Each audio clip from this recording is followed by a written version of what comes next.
Hello and welcome to Rick's RC Flying Channel. This is episode 2 of Building an Instrument Panel. This instrument panel is a standoff scale panel, and the episode will show the completion of it, which ultimately will be installed in an ARF, which typically has a decal, but the instrument panel will make it stand out a little bit differently than the rest of the ARFs. I 3D printed a numerous different switches, rotary and toggle switches, and some lights. And I also began drilling the holes, which will take the instrument screws. Here you can see I'm just now taking a hand drill and drilling the holes. Now all the holes have been drilled, and now it's time to proceed with putting the screws into the holes. No glue is used at this time. The screws are just pushed down into the hole. Now all the screws are installed, and now it's time to put the switches on the panel. Note, toggle switches need to be aligned. Either they switch up or down, left or right.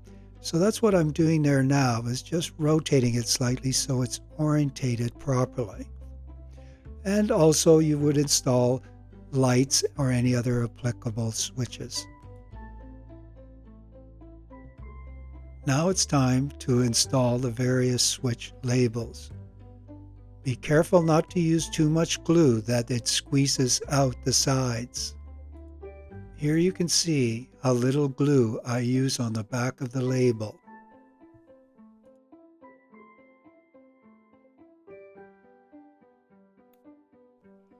Now it's time to secure all the various little screws that we installed previously.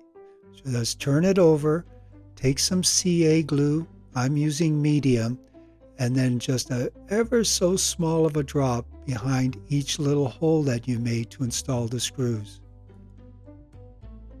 Okay, I'd just like to recap. Now that the instrument panel is completed, remembering that this is a standoff scale instrument panel, it's not, a true redention of any particular aircraft, and it's going into an ARF aircraft. It's replacing the decal that's in the ARF, and the idea is to make that airplane stand out a little bit differently. Also, in terms of, for those that would like to attempt to build one of these, is that, first of all, these are photorealistic instruments which you can find on the internet and printed on photo paper, glossy photo paper. So as you can see, the reflection is, the idea is to make it look like it's under glass. So that is one way you could go about obtaining the instruments. Or you can also purchase instruments. They come pre-printed. Some are just black and white, some are color. They come in different scales. You can get it for World War I, World War II, or civilian. And these you can get from hobby shops or even online. So that is one way to do it, and it does save you some time. And with regards to the bezels, as you saw, I 3D printed mine, but appreciating not everybody has a 3D printer, you can buy the bezels also from various providers, which you can find online, and they will sell them in different scales. Also, the switches, which I have 3D printed, the same providers that sell the bezels can also provide various switches for you. So right then and there, you have the opportunity to build an instrument panel very similar. Now, I went and printed the switch placards on, basically it was the same photo paper as the instruments. So, if you have a color printer, that's an easy way to go. And as for the small little screws that, of course, simulate the ones that hold the instrument in place, you can get from a model train shop, and they come in all kinds of different little sizes. So just by, as you saw, drilling the holes, you can drop those in there. So it's definitely doable.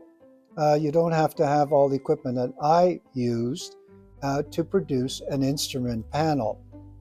Now, just to show a slightly different example is you may have noticed on my channel I'm building a PL-12 air truck. Now that's a scale airplane, and that is going to have a highly detailed cockpit.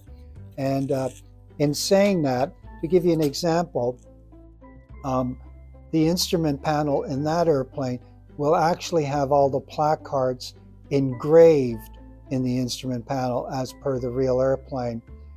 This particular one I'm doing has. So it's a very different look. Now, mind you, that's not to say real aircraft use these kind of placards as well. And but just to show you that there are other higher levels of finishing off an instrument panel. And that was on plywood, and this is what it would look like on balsa wood. So just to give you a slightly different example on how an instrument panel can be treated. Now, one of the viewers brought something to my attention that somehow I missed when I was doing my laser work. Was in the first episode I talk about the back plate and having a template and inscribing with a pencil where the instruments are to be positioned, which of course if you didn't have a laser, that is the way you would go. However, just as the laser went and produced this, instead of cutting them out, the laser can also just inscribe like a pencil mark.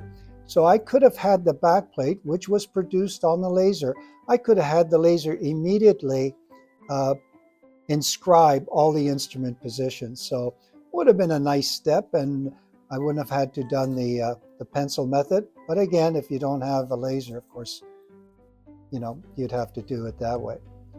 So again, I hope this inspires some of you modelers out there to give this a go.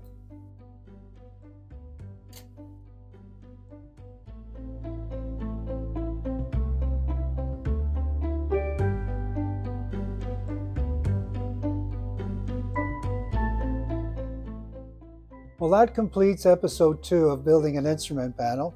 If you hadn't seen the first episode, do check it out. And if you liked the video, please hit like and or subscribe. And thank you for watching, and we'll see you soon.